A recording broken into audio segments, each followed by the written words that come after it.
Hello friends, welcome to Chaudhary academy. आज जो topic करेंगे वो होगा प्रॉफिट एंड लॉस, यानी लाभ और हानि। आसान टॉपिक है, अगर आपको बेसिक समझ में आ गया तो आप सारे क्वेश्चन अटेम्प्ट कर देंगे, लेकिन बेसिक आराम से आप सीखिए, समझिए, फिर प्रैक्टिस कीजिए। तो आज हम स्टार्ट करेंगे प्रॉफिट एंड लॉस। देखिए, जो आपका कॉस्ट प्राइस होता है, एक तो प्रॉफिट और लॉस कब होता है। मान लीजिए आप कोई चीज खरीदते हैं यानी कॉस्ट प्राइस पे, और फिर उसे बेचते हैं यानी सेलिंग प्राइस पे।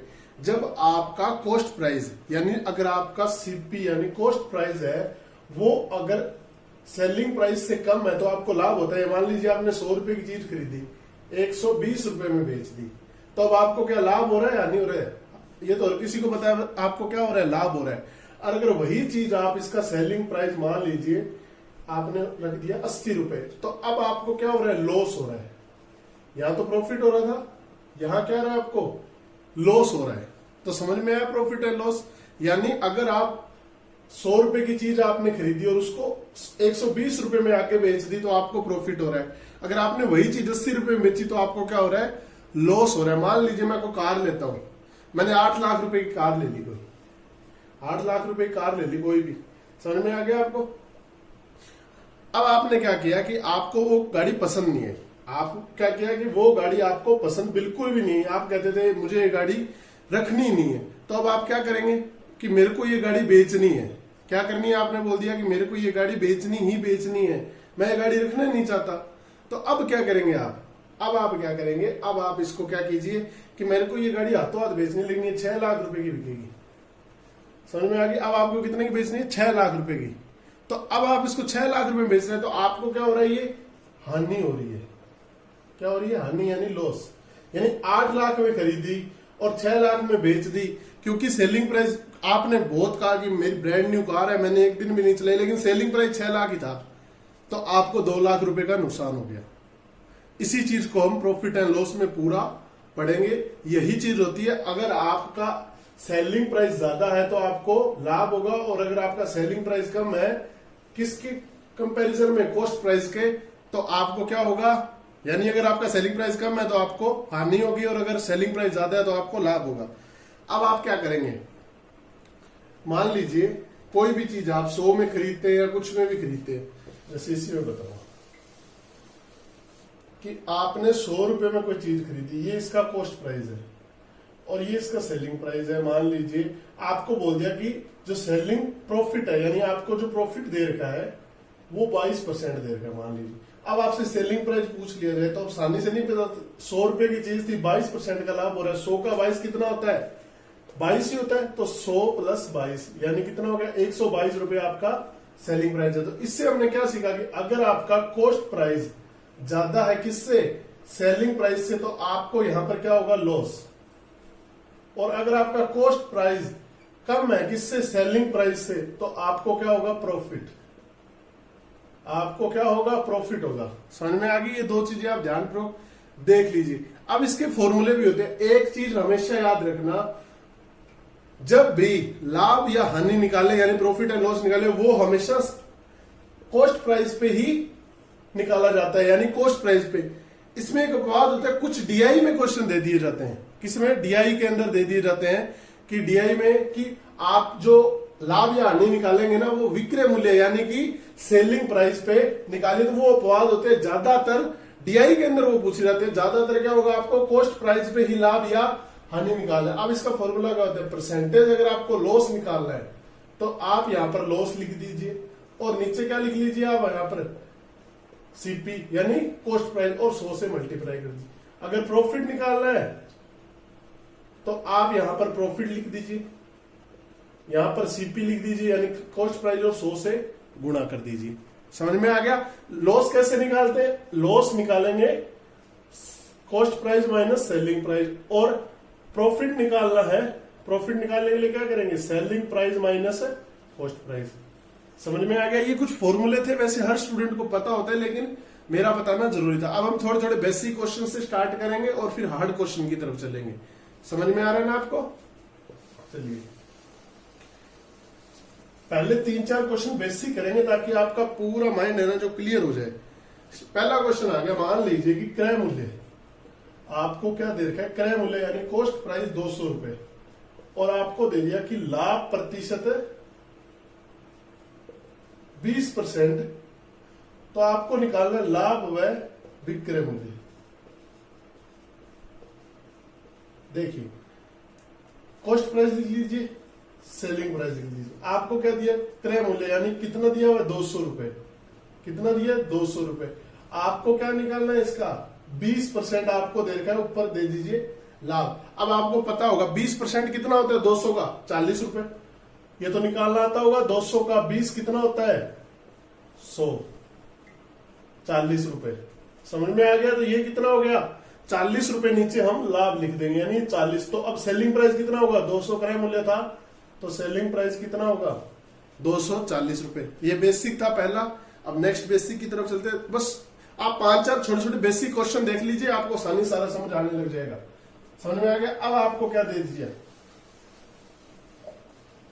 नेक्स्ट क्वेश्चन में आपको क्या दे दिया कि आपको विक्रय मूल्य दे दिया। विक्रय मूल्य दे दिया आपको 300 रुपए और लाभ परसेंटेज भी दे दिया आपको, लाभ प्रतिशत दिया है 25%। तो लाभ और क्रय मूल्य निकालना है। लाभ और क्रय मूल्य ये आपको फाइंड करना है। अब आप वही कीजिए, ऐसे लिख लीजिए, यहां पर कॉस्ट प्राइस, यहां पर सेलिंग प्राइस। आपको सेलिंग प्राइस दे रखा है 300 रुपए और ये कितना दे रखा है, 25%। अब आपको ये तो पता होगा, परसेंटेज में फ्रैक्शन में किया होगा कि 25% कितना होता है, 1/4। यानी कोई भी कॉस्ट प्राइस है, अगर वो 1 रुपया है, तो अगर उसमें 1/4 जोड़े तो हमारा क्या बनेगा, 300। क्या बनेगा, 300। यानी 5/4 किसके बराबर है, 300 के। तो ये किसके बराबर होगा, 4/5 के। ये किसके बराबर होगा, 4/5 के। समझ में आ रहा है ना आपको कि 5 की वैल्यू दी हुई थी 300, हमको 4 की निकालनी थी। कितना आ गया, 240 रुपए। 240 रुपए है आपको क्रय मूल्य, विक्रय मूल्य ये, तो लाभ कितना आ गया, 60 रुपए का। समझ में आ गया। ये बेसिक है, ये हर स्टूडेंट को आना चाहिए इतना तो, कि 25% कितना, 1/4 दिया हुआ है। आपको 1 + 1/4 की वैल्यू यानी विक्रय मूल्य 1 रुपया था, आपको 1/4 उसके अंदर और जोड़ दिया, यानी 1/4 का लाभ हो रहा है। तो 5/4 अगर 300 के बराबर है तो 4/5 किसके बराबर होगा। समझ में आ रहा है ना। ये 5 = 300 था। आप यहां से 1 = 300/5 कर लीजिए, तो 4 बराबर कितना होगा, ये निकालना है हमको। समझ में आ गया कितना आसान है, बहुत ही बेसिक है। ये तो आसानी से हर स्टूडेंट को आना ही आना चाहिए, बहुत ही सिंपल है। समझ में आ रहा है आपको। मैं इसको बड़े इक्वेशन बना के भी कर सकता हूं। बड़ी इक्वेशन बना के कैसे, मैं x रुपए क्रय मूल्य मान लिया, फिर उसका 25% निकालूंगा जो लाभ होगा, फिर उसको अलग मानूंगा, फिर उसमें 100 जोड़ूंगा। इतना बड़ा नहीं करना है, आप सिंपल सा कीजिए ना, डायरेक्ट आप फ्रैक्शन से कीजिए। 25% पता है आपको, बस। चलिए नेक्स्ट चलते हैं क्वेश्चन की तरफ। देखिए नेक्स्ट क्वेश्चन आ गया कि लाभ दे दिया आपको, इस बार और थोड़ा सा घुमा दिया जाए। लाभ दे दिया आपको 300 रुपए और लाभ प्रतिशत भी दे दिया 20%। ठीक है, तो आपको क्रय मूल्य और विक्रय मूल्य निकालना है। तो क्रय मूल्य और विक्रय मूल्य, देखिए सीपी और एसपी निकालना है। अब देखिए आपको क्या दे रखा है, 20% का लाभ, और लाभ कितना हो रहा है, 300 रुपए। अब आपको पता है हमेशा लाभ किस पे होता है, क्रय मूल्य पे। यानी 20% है वो 300 के बराबर है, तो 100% करने के लिए इसको किससे गुणा करेंगे, 5 से। इसको गुणा किया 5 से और इसको गुणा कर दिया किससे, 5 से। तो ये कितना बन गया, 1500 रुपए। यानी 1500 रुपए क्या है हमारा कॉस्ट प्राइस, तो सेलिंग प्राइस कितना हो जाएगा, 1800 रुपए। 300 रुपए लाभ है। देखिए कितना आसान है। आपको समझ में आया ना। 20% किसके बराबर होता है, आपको हमेशा बताया था कि प्रॉफिट हो या लॉस हमेशा कॉस्ट प्राइस पे निकाला जाता है। यानी 20% बराबर है 300 के, तो 100% किसके बराबर होगा, 1500 के। यही कॉस्ट प्राइस होगा, तो सेलिंग प्राइस कितना हो जाएगा हमारा, 1800 रुपए। समझ में आ रहा है, बहुत ही आसान है, कुछ भी नहीं है, बस थोड़ा सा घुमा दिया जाता है बच्चों को। और बेसिक कराता हूं, 2 क्वेश्चन और बेसिक के करवाता हूं आपको, ताकि समझ में आ जाए। घुमा भी दिया जाए तो किस तरीके से घुमाया जाएगा। क्वेश्चन आ गया, मान लीजिए कि आपको विक्रय मूल्य दे दिया, आपको क्या दे दिया, विक्रय मूल्य 540 और हानि का परसेंटेज दे दिया आपको 10%। तो क्रय मूल्य और हानि निकालनी है आपको। क्रय मूल्य व हानि समझ में आ रहा है। आपको क्या दे दिया, विक्रय मूल्य 540, हानि 10%। अब आप वैसे का वैसे करेंगे, कुछ भी नहीं है। देखिए कॉस्ट प्राइस, सेलिंग प्राइस, आपको विक्रय मूल्य कितना दिया 540, 10% की हानि हो रही है इस बार।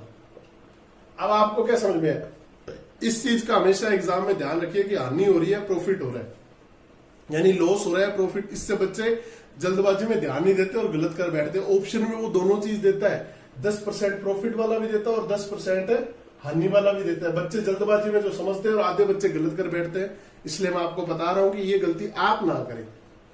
चलिए अब आपको क्या दिया हुआ है कि इसकी वैल्यू कितने के बराबर है, यानी 10%। मान लीजिए 100% था, अब उसको 10% की हानि होगी तो वो कितना हो गया 90, यानी 90 बराबर किसके है 540 के। समझ में आ गया आपको, 90 बराबर किसके बराबर है 540 के। तो 1 बराबर 540 बटे 90, समझ में आ गया। तो 100% यानी क्रय मूल्य निकाल लेंगे, 540 बटे 90 इंटू 100, समझ में आ गया ये आपको। तो कितना हो गया 600 रुपए। तो ये कितना आ गया 600 रुपए, 540 इसका विक्रय मूल्य है, तो क्रय इसका हानि कितने रुपए की हुई 60 रुपए की। समझ में आ गया ना, 600 में से 540 निकाल दीजिए, 60 रुपए। मैं इसको और शॉर्ट कर देता हूं, कई टीचर है वो बताते हैं तो बच्चे और कर देते हैं, वाह वाह क्या पढ़ाया, इसको 0.9 कर दिया। अरे क्यों कर रहे हो, परसेंटेज आप डायरेक्ट कीजिए ना, इतना तो बच्चों को समझ में आता है। आप 90% लिखा है, इसको 0.9 लिख दीजिए, एक ही बात है। जो परसेंट हटाएंगे नीचे 100 आएगा, एक जीरो कट जाएगी, 0.9 लिख दीजिए, उससे कोई फर्क नहीं पड़ता। मेथड यही होता है कि 10% की हानि तो 90%, 90% किसके बराबर है 540 के, तो 100% निकाल लेंगे, वो हमारा क्या आ जाएगा कॉस्ट प्राइस। समझ में आ गया आपको, ये बेसिक ही चल रहा है अभी। चलिए नेक्स्ट क्वेश्चन, थोड़ा बेसिक नहीं कह सकते लेकिन आया हुआ क्वेश्चन है, लेकिन थोड़ा बेसिक की तरह ही है। देखिए क्वेश्चन क्या दे दिया, मैंने आपको अपवाद बताया था ना कि विक्रय मूल्य पे अगर आपको निकालने पे दे दिया जाए कि विक्रय मूल्य पे निकालिए, यानी मान लीजिए क्वेश्चन आएगा कि एक वस्तु का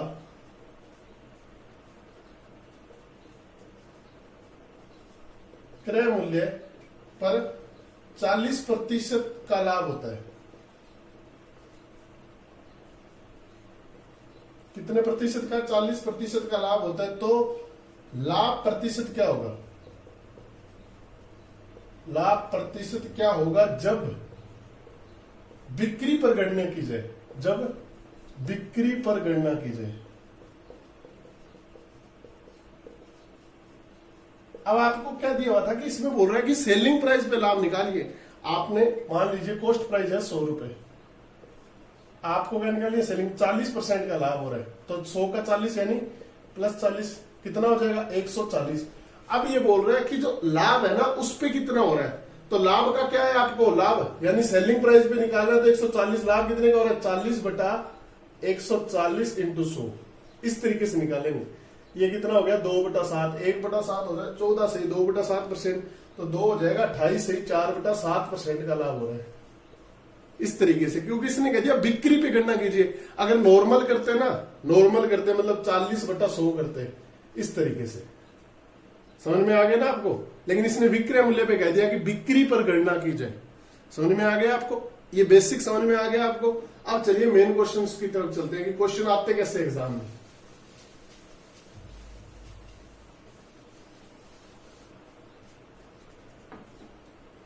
क्वेश्चन आ गया, अब ध्यानपूर्वक देखिए, जब एक वस्तु को, जब एक वस्तु को, ध्यानपूर्वक देखते रहिएगा, को 1,56 रुपए में बेचा गया, कितने रुपए में, आपको क्या बोल दिया, जब एक वस्तु को 1,56 रुपए में बेचा गया तो अर्जित लाभ, तो लाभ P% था। जब उसी वस्तु को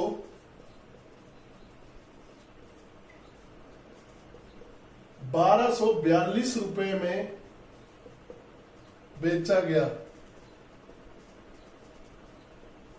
तो अर्जित लाभ P + 20% था। उस वस्तु का विक्रय मूल्य, उस वस्तु का विक्रय मूल्य क्या होगा,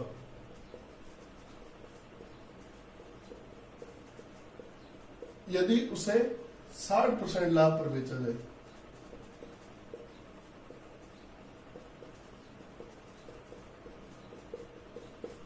ये क्वेश्चन आ गया। क्या आ गया कि जब एक वस्तु को 1,56 में बेचा गया, 1,56। अब मैं थोड़ा सा बेसिक और बताना चाहता हूं बच्चों को। मान लीजिए आपको निकालना है कि 100 रुपए का लाभ, 100 रुपए थे, उसमें मान लीजिए उसने दे दिया 20% का लाभ हो रहा है। 20% तो सेलिंग प्राइस बताइए, ठीक है, समझ में आ रहा है। ये आप मान लीजिए यहाँ पे 200 कर दीजिए। तो ज्यादातर तो बच्चों को पता है कि वो ऐसे करके निकालते हैं, 200 का 20% बटा 100। समझ में आ रहा है। 2 0 काटा, 40 रुपए का लाभ हो गया, तो वो 200 प्लस 40 करते ही ये हमारा सेलिंग प्राइस है। आप ऐसे मत कीजिए, इसमें टाइम ज्यादा वेस्ट होता है। आप क्या कीजिए, हमेशा कितने परसेंट का लाभ हो रहा है, 20%, तो 100 प्लस 20 कर दीजिए, पहले ही कर दीजिए। आप उसको पहले ही जोड़ दीजिए जो क्रय मूल्य होता है। तो 200 का 120 निकाल लीजिए आप। देखिए 2 0 काटी, 240 रुपए डायरेक्ट होता है ये। आप पहले 20% नहीं, डायरेक्ट उसमें पहले 100% पहले जोड़ दीजिए, यानी उसका पहले जोड़ दीजिए। क्रय मूल्य है जो पहले जोड़ दीजिए आप, तो डायरेक्ट निकालिए। अगर यहां पर बोल दीजिए हानि होगी होती, तो आप पहले क्या निकालते, 200 का 20% कितना, 80 रुपए, तो फिर निकालते। आप क्या कीजिए, 200 का अब 20% की हानि हो रही है, 100 में से 20 जा रहा है, यानी कितना, 80, तो आप 80 निकाल दीजिए। 2 0 कट गई, 160। इसमें भी वही आएगा, लेकिन आप डायरेक्ट कीजिए, पहले 20% नहीं निकालिए।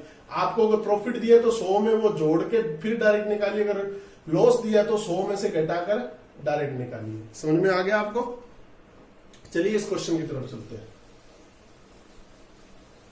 ये छोटी छोटी चीजें टाइम बचाती है। मैं आपको करवा सकता हूँ वो 8वीं 10वीं 12वीं वाला तरीका, लेकिन एग्जाम में नहीं आते वो। एग्जाम में आपको जितना शॉर्ट कर सकते हो उतना कर कीजिए। अब आपको क्या दे रखा है, देखिए कोई कॉस्ट प्राइस है, उसमें आपको P% का क्या हो रहा है, लाभ हो रहा है। तो आपकी सेलिंग प्राइस कितनी दे रखी है, 156।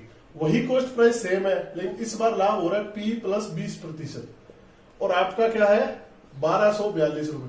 अब आपको क्या इसमें समझ नहीं आ रहा, क्या समझ नहीं आ रहा, आसानी से समझ आ रहा है ना। आपको क्या दे रखा है, 20% का अंतर दे रखा है, यानी 20% P प्लस 20 माइनस P% किसके बराबर है, आप इन दोनों को घटा दीजिए, यानी 20% किसके बराबर आ गया आपका, 186 के। अब ये देखिए, अब मैंने आपको क्या बताया था, ये 20% हमेशा कॉस्ट प्राइस पे निकलता है। कॉस्ट प्राइस यानी इसको 100% करने के लिए 5 से गुणा कर दिया, तो 186 इंटू 5। अब आप इसे सोल्व मत कीजिए, ये आपका कॉस्ट प्राइस आ गया। आपको लास्ट लाइन क्या दी हुई थी कि अगर उसको 60% लाभ पे बेचा जाए, तो क्या मैं पहले इसका 60% निकालू, नहीं, मैंने आपको क्या बताया था, 100 प्लस 60, 160 डायरेक्ट निकालेंगे, यानी इसका डायरेक्ट विक्रय मूल्य आ जाएगा। पहले लाभ नहीं निकालेंगे, डायरेक्ट विक्रय मूल्य निकालेंगे। पहले लाभ निकालें, फिर उसको क्रय मूल्य में जोड़े, ज्यादा टाइम वेस्ट होता है। तो इसका आप क्या निकाल लीजिए, 160%। 160% निकालने के लिए 160 बटा क्या कर दीजिए 100। ये 0 इससे कट गई, ये 2 से कट गया, ये क्या कट गया, इससे 8 से कट गया। अब इसे गुणा कर लीजिए, ये कितना आ जाएगा, 8 8 1488 रुपए। कितना आ गया, 1488 रुपए। कितना आसान है, देखिए सेकंड के अंदर क्वेश्चन हो रहा है, लेकिन आपको लैंग्वेज समझ में आनी चाहिए कि क्या पूछ रहा है और क्यों पूछ रहा है और कैसे पूछ रहा है। आपको क्या दिया हुआ था, कॉस्ट, आपको सेलिंग प्राइस दे रखा था और 20% एक्स्ट्रा लाभ हो रहा था, कितने रुपए पे, यानी 20% 186 के बराबर है। तो क्रय मूल्य निकालने के लिए इसको 100% कर दिया, तो इसको भी इधर से 5 से गुणा कर दिया, इसको भी 5 से। ये हमारा क्या आ गया, कॉस्ट प्राइस। अब आप इसे पहले गुणा करें, मत कीजिए, जल्दी रखिए, और इसका 60% लाभ मत निकालिए। लाभ दिया तो 100 प्लस 60, यानी डायरेक्ट विक्रय मूल्य निकाल दीजिए। 100 तो था, 60% लाभ हमने जोड़ दिया। समझ में आ गया। इस तरीके से क्वेश्चन को करने की कोशिश कीजिए। चलिए नेक्स्ट क्वेश्चन की तरफ चलते हैं। आसान है, कुछ भी नहीं है क्वेश्चन।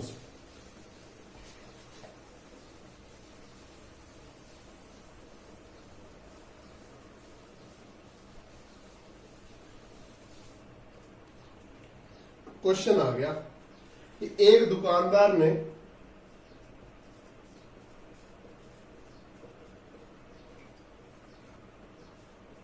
एक दुकानदार ने एक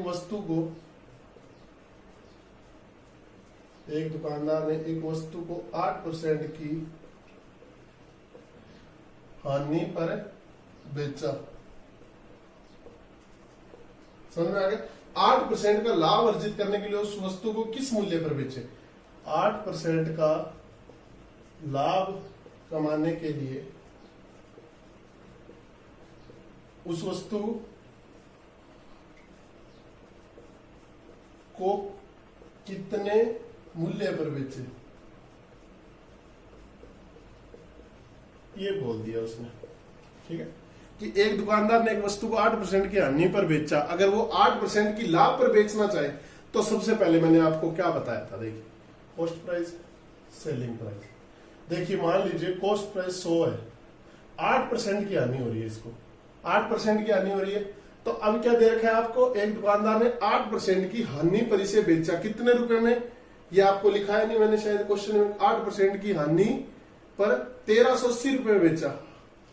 हानि पर 1380 में बेचा, ये 1380 रुपए में बेचा। यहाँ पर क्वेश्चन में रह गया था कि 1380 रुपए में बेचा। ठीक है, तो इसका सेलिंग प्राइस कितना आ गया, 1380 रुपए। यानी अगर 100 था तो 8 घटाए, यानी 92% किसके बराबर है, 1380 के। समझ में आ गया आपको? अब आपको निकालना है कि 1% किसके बराबर है, 1380 बटे 92 के। अब मैंने आपको क्या बताया था कि इसको क्वेश्चन में क्या पूछ रहा है कि 8% का लाभ कमाने के लिए उस वस्तु को कितने मूल्य पर बेचे। 100 है, उसको 8% पे कमाना है, यानी 108 निकाल लीजिए। तो ये 1 था तो हमको 108% निकालना है, तो इसको 108 से गुणा कर दीजिए। देखिए मैं बच्चों को आसान करने के लिए बहुत आसान कर सकता हूं। मैं क्या करूंगा, पहले इसको 100% निकालूंगा, फिर इसका 8% निकालूंगा, फिर जोड़ दूंगा। 5-7 मिनट क्वेश्चन में लगाऊंगा, आपको लगेगा वाह सर ने क्या करा दिया। तो एग्जाम में थोड़ी करेंगे आप ऐसे, एग्जाम में तो ऐसे कीजिए सेकंड के अंदर, और हो सके तो जितना माइंड में कीजिए। आप एग्जाम में ऐसे थोड़ी करेंगे, पहले क्रय मूल्य निकाल लिया, फिर दोबारा लाभ निकाल लिया, और फिर लाभ को जोड़ दिया, फिर विक्रय मूल्य आ गया। इतना टाइम नहीं होता एग्जाम में, सेकंड का खेल होता है ये सारा। समझ में आ गया आपको? तो डायरेक्ट कीजिए। अब आप इसे क्या कर लीजिए, आसानी से सोल्व कर सकते हैं। 4 से काट लीजिए, 23 पे कट गया, 27 पे कट गया, 23 का 138, 60, 27, 1620 रुपए। कितना आ गया, 1620 रुपए। और अपनी कैलकुलेशन भी फास्ट करने की कोशिश कीजिए थोड़ी सी। जितनी कैलकुलेशन फास्ट होगी एग्जाम में आपको उतना ही फायदा होगा। समझ में आ रहा है ना आपको? तो इस तरीके से करेंगे। आपको 8% की हानि दी हुई थी, विक्रय मूल्य पता था, आपको क्या निकालना है, 8% लाभ पे बेचना है, तो 108 से डायरेक्ट गुणा कर दीजिए। सेकंड में होते हैं ऐसे क्वेश्चन। मैं इसको घुमाने के लिए बहुत कर दूं, पहले क्रय मूल्य निकालूं, फिर 8% लाभ निकालूं, ऐसे मैं तो नहीं करा सकता, क्योंकि मेरे को पता है बच्चों का टाइम बहुत इंपॉर्टेंट है। चलिए नेक्स्ट क्वेश्चन की तरफ चलते हैं। एक कुर्सियों वाला क्वेश्चन भी आता है इसके अंदर, ध्यानपूर्वक देखिएगा, वो भी करवा देता हूं। होता तो सिंपल है, लेकिन थोड़ा सा बच्चे कुछ घबरा जाते हैं। करवा ही देता हूं मैं वो क्वेश्चन।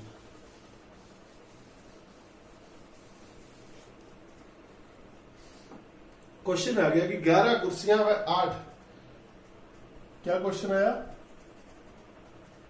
11 कुर्सियां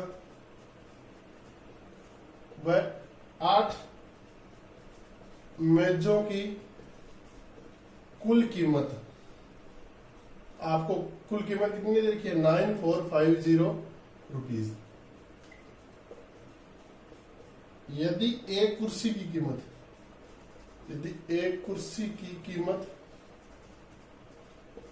एक मेज की कीमत का 1/3 हो तो 6 कुर्सियों का मूल्य क्या होगा। तो 6 कुर्सियों का मूल्य क्या होगा। ध्यानपूर्वक देखिए क्वेश्चन में क्या दे रखा है आपको। आपको दे रखा है 11 कुर्सियां व 8 मेजों की कुल कीमत कितने रुपए दे रखी है आपको, 9450 रुपए। क्या दे रखी है, 9450 रुपए आपको दे रखी है। आगे क्या दिया हुआ है कि यदि एक कुर्सी की कीमत, आपको क्या दिया कि एक कुर्सी की कीमत कितनी दे दी आपको, एक कुर्सी की कीमत एक मेज की कीमत का 1/3 हो। किसका, एक तिहाई हो, समझ में? एक तिहाई हो, 6 कुर्सियों का मूल्य क्या होगा? आपको क्या पूछ लिया कि 6 कुर्सियों का मूल्य क्या होगा? ध्यान करो, देखिए 11 कुर्सियां और 8 मेजों की कुल कीमत 9,450 रुपए। यदि एक कुर्सी की कीमत, एक मेज की कीमत का एक तिहाई, देखिए ध्यान, 11 कुर्सियां प्लस 8 मेज, समझ में आ रहा है आपको? एक आप एग्जाम में कीजिए कि 1-2 बार क्वेश्चन को पढ़ लीजिए कीजिए, बहुत जल्दी क्वेश्चन हो जाते हैं, क्योंकि कई बार क्वेश्चन में हम कंफ्यूज होते हैं, दूसरी बार पढ़ते हैं तो क्वेश्चन हमारा क्लियर हो जाता है। समझ में आ गया? यह आपको दिया हुआ था, अब आपको दे दिया यदि एक कुर्सी की कीमत एक मेज की कीमत का एक तिहाई हो, यानी कुर्सी की कीमत है वो मेज की जो कीमत दी हुई है उसका एक तिहाई है, यानी मेज बराबर किसके बराबर है? 3 कुर्सी के, यानी एक कुर्सी की कीमत, एक मेज की कीमत 3 कुर्सी के बराबर है। अब आपको कुर्सियों की कीमत निकालनी है। यहां पर देखिए, अगर आपको मेज की निकालनी होती है तो यहां से कुर्सी की कीमत इसके अंदर रख देते, लेकिन अगर आपको कुर्सी की निकालनी है तो यहां से मेज की रख देंगे। अब आपको पता है कि एक मेज बराबर 3 कुर्सी, हमको कितने मेज करने हैं? 8, तो 8 से गुणा कर दीजिए, 8 तो 8 इंटू 3 कुर्सी, यानी ये कितनी होगी? 24 कुर्सी। 24 कुर्सी, इस 24 कुर्सी 8 मेज के बराबर है, 24 कुर्सी, 8 मेज की जगह 24 कुर्सी रख दीजिए। यहां 11 थी और यहां पर आ गई 24, बराबर किसको आ गया? 9,450, 9,4। अब 35 कुर्सियों का मूल्य किसके बराबर है? 9,450, तो एक कुर्सी की कीमत कितनी आ जाएगी? एक कुर्सी की कीमत कितनी आ जाएगी? 9,450 बटे 35 किसके बराबर आ जाएगी? 35 की। इसको सोल्व कर लीजिए, ये हो जाएगा 270 रुपए। अब एक कुर्सी की कीमत है, हमको 6 के निकालनी है, तो 6 का कितना आ जाएगा? 270 इंटू 6, यानी 1620 रुपए। कितनी आ जाएगी? 1620 रुपए। आसान है, सिर्फ आपको प्रैक्टिस की जरूरत है। क्वेश्चन था, ये क्वेश्चन मैंने आपको 2 या 3 बार ब्लैक बोर्ड पे पढ़ के सुनाया, इसलिए सुनाया ताकि बच्चे समझ सके कि कहना क्या चाह रहा है। समझ में आ गया आपको? चलिए नेक्स्ट क्वेश्चन की तरफ चलते। नेक्स्ट क्वेश्चन थोड़ा सा हार्ड है, ध्यानपूर्वक देखिएगा, एग्जाम में भी आया हुआ है, घुमाया हुआ क्वेश्चन है, ध्यानपूर्वक देखिएगा, थोड़ा सा घुमा दिया उसके अंदर आप।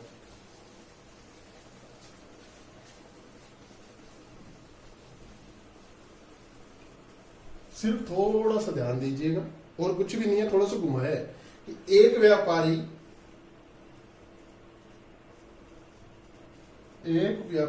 एक वस्तु के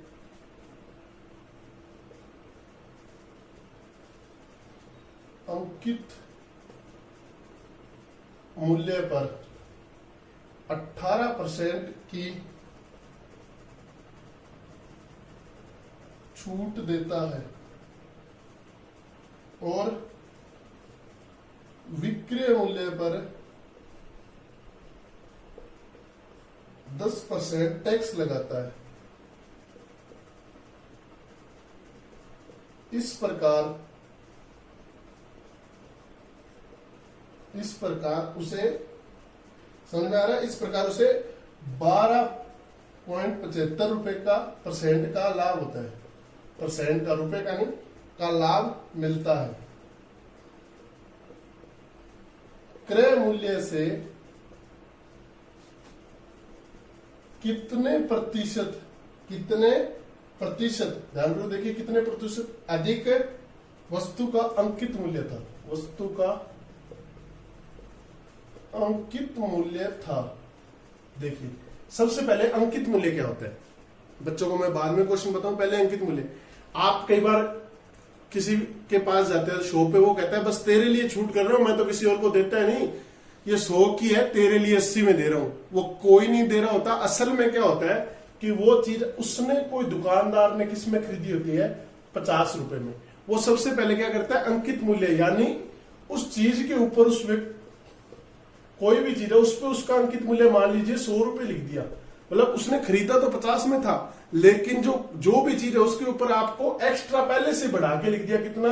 100 रुपए। और अब आपको बोल देता है कि भाई साहब मैं तो आपको दे रहा हूं सिर्फ 80 रुपए में, यानी वो सेल कितने में कर रहा है? 80 रुपए में, तो 30 रुपए का लाभ ही कमा रहा है। लेकिन आप समझते हैं कि हाँ मेरा तो जानकार है, मेरा भाई है, मेरे को तो 20 रुपए छोड़ रहा है, वो छोड़ नहीं रहा होता, पहले से ही वो उस चीज पे एक्स्ट्रा लिख लेता है, यानी उसको क्या बोलते हैं, यानी कॉस्ट प्राइस से ज्यादा अगर आप उसके ऊपर कोई भी वैल्यू लगाते हैं तो वो अंकित मूल्य है, यानी आप उस पर पहले लिख रहे हैं। जो आपका खर्चा नहीं होता, बस आप दाम ऐसे ही बढ़ा देते हैं, यानी आपका कोई खर्चा नहीं लग रहा। मान लीजिए एक चीज तो होती है, कॉस्ट प्राइस 50 रुपए है और उस पर मालगाड़ी का खर्चा आ गया 10 रुपए, तो वो कॉस्ट प्राइस के अंदर ही आता है, यानी 50 + 10 60 रुपए, ये आपका खर्चा लगा। लेकिन वो डायरेक्ट कुछ भी लिख दे, मतलब 50 रुपए की चीज थी, अंकित मूल्य उसने 100 रुपए लिख दिया, तो अब क्या होगा, ये उसका 100 रुपए क्या होता है, अंकित मूल्य होता है। कॉस्ट प्राइस 50 है, सेलिंग प्राइस 80 होगा, तो उसको 30 रुपए का लाभ हो रहा है ऑटोमेटिक। समझ में आ गया आपको? चलिए,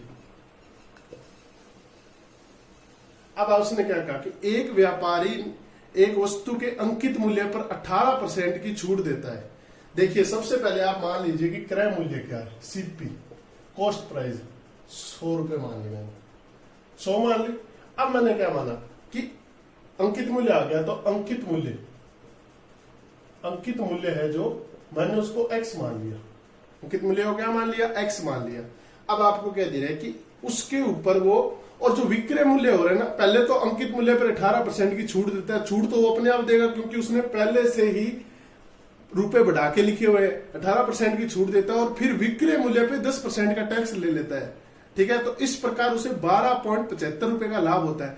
तो देखिए, सबसे पहले इधर से सेलिंग प्राइस निकालेंगे। अगर कॉस्ट प्राइस था क्या 100 रुपए, तो उसका क्या हो जाएगा, सेलिंग प्राइस क्या हो जाएगा, यानी टोटल सेलिंग प्राइस मैंने आपको बताया था ना, 100 + 12.75 यानी 112.75 रुपए हो गया। ये क्या हो गया, अगर इसको कॉस्ट प्राइस के हिसाब से निकाले, कॉस्ट प्राइस के हिसाब से निकाला तो 100 + 100 × 100 रुपए था, आपको टोटल कितना निकालना है, 112.75 बटा 100 कर दीजिए। ये क्या होगा, इसका सेलिंग प्राइस, ये इसका क्या है, सेलिंग प्राइस। 100 से 100 कट गया, यानी इसका इधर से सेलिंग प्राइस क्या है, 112.75 रुपए। ये तो हो गया डायरेक्ट इस लाइन से। अब हम इसको अंकित मूल्य से भी देखेंगे। अंकित मूल्य से क्या है, अंकित मूल्य क्या था हमारा, तो अब इसका सेलिंग प्राइस क्या होगा, अंकित मूल्य था x रुपए, उस पर सबसे पहले 18% की छूट देता है, यानी 100 में से 18% निकाल दो, कितनी की छूट दे रहे हैं, ये दे रहा है, यानी उसका रेट कितना है। और फिर क्या बोल रहा है कि विक्रय मूल्य पर 10% का टैक्स लगाता है, तो यानी x इंटू, ध्यानपूर्वक देखिएगा, x इंटू 100 - 18/100, और इस पे टैक्स कितना लगाता है, 10% का। ये सेलिंग प्राइस होगा, ये क्या होगा, सेलिंग प्राइस होगा। अब आप इसको सोल्व कर लीजिए, ये हो गया x, ये कितना आ गया, ये दोनों जब कॉमन है तो इनको कॉमन बाहर ले लीजिए, ये कितना हो गया 82/100, और ये हो गया 1 + 10/100। समझ में आ रहा है आपको? तो ये कितना हो जाएगा 11/10, x इंटू 82 × 100 × 11/10 हो गया। अब देखिए, ये सेलिंग प्राइस और ये सेलिंग प्राइस बराबर है ना, दोनों सेलिंग प्राइस बराबर है, तो आप इन दोनों को बराबर रख दीजिए। बराबर रख देंगे तो यहां 112.75 आ गया, क्या आ गया, 112.75 आ गया। अब आप इसका इधर गुणा कर दीजिए, तो 112,750 82 × 11, 82 इंटू क्या हो जाएगा, 11 हो जाएगा। अब आप सबसे पहले इसे 11 से काट लीजिए, 1 0 आ गया, 250, तो अब आपको क्या देना है, 10250/82, क्या आ जाएगा 82 का, इसके अंदर क्या दे देंगे, भाग दे देंगे। अब 82 का भाग दीजिए, ये कितना आ गया 1, ये हो गया 16 20 205, 2 पे गया 5, तो x की वैल्यू कितनी आ गई 125, x की वैल्यू कितनी आ गई 125। अब x क्या माना था हमने, अंकित मूल्य, कॉस्ट प्राइस था 100 रुपए, अंकित मूल्य कितना आ गया हमारा 125। तो अब आपको क्वेश्चन में क्या पूछा था कि ये कितने प्रतिशत, क्रय मूल्य से कितने प्रतिशत अंकित मूल्य अधिक लिखता है, से कितने प्रतिशत अधिक अंकित मूल्य लिखा है, क्या लिखा है अधिक। क्या क्वेश्चन में था कि क्रय मूल्य से कितने प्रतिशत अधिक वस्तु का अंकित मूल्य था, प्रतिशत में निकालना है। तो सबसे पहले अधिक कितना था 25 था, किससे, क्रय मूल्य पे। समझ में आ रहा है आपको, किससे, क्रय मूल्य पे, किस पे 100 पे × 100, यानी 25% अधिक लिखा था। ये तो डायरेक्ट ही समझ में आ रहा है बच्चों को कि क्रय मूल्य 100 था, अंकित मूल्य 125, तो 25% ज्यादा लिख दिया। समझ में आ गया आपको? इस तरीके के क्वेश्चन भी आते हैं जो आपको ट्रिकी होता है, यानी आपको एक इधर से सेलिंग प्राइस निकालिए, इधर से सेलिंग प्राइस निकालिए और दोनों को बराबर रख दीजिए। समझ में आ रहा है आपको? ये बहुत थोड़ा सा टिपिकल क्वेश्चन था, लेकिन करने में ज्यादा टाइम नहीं लगता, जल्दी हो जाता है, लेकिन प्रैक्टिस चाहिए। समझ में आ गया? एक इस चीज का ध्यान रखिएगा कि पहले सबसे पहले क्या किया उसने, एक्स यानी अंकित मूल्य पे, यहां पर भी क्रय मूल्य नहीं लिखा है, अंकित मूल्य लिखा है, तो अंकित मूल्य पे 18% की छूट दी और फिर अंकित मूल्य पे ही 10% का टैक्स लगा लिया। इसलिए हमने प्लस करके इसका गुणा किया था। फिर हमने ये दोनों फैक्टर कॉमन थे दोनों में, तो हमने बाहर ले लिए, तो 1 + 10/100 हो गया, 11/10 आ गया। इसको इधर गुणा कर दिया, बटे में ले गए, एक्स का वैल्यू निकाल ली और 25% क्या आ गया, अधिक लिख रहा है वो अंकित मूल्य। तो समझ में आ गया? तो कुछ क्वेश्चन हमने प्रॉफिट एंड लॉस के आज कर लिए, थोड़े ट्रिकी क्वेश्चन भी नेक्स्ट लेक्चर में भी करेंगे। बेसिक करवा दिया, प्रैक्टिस कीजिएगा। अगर लेक्चर में कुछ और समझना हो या कुछ और भी पूछना हो तो कमेंट में बताइए, लाइक कीजिए, शेयर कीजिए, और जिसने भी सब्सक्राइब नहीं किया वो सब्सक्राइब कीजिए और अपने दोस्तों के साथ जरूर शेयर कीजिए और प्रैक्टिस कीजिए। मिलते हैं नेक्स्ट लेक्चर में। Thank you.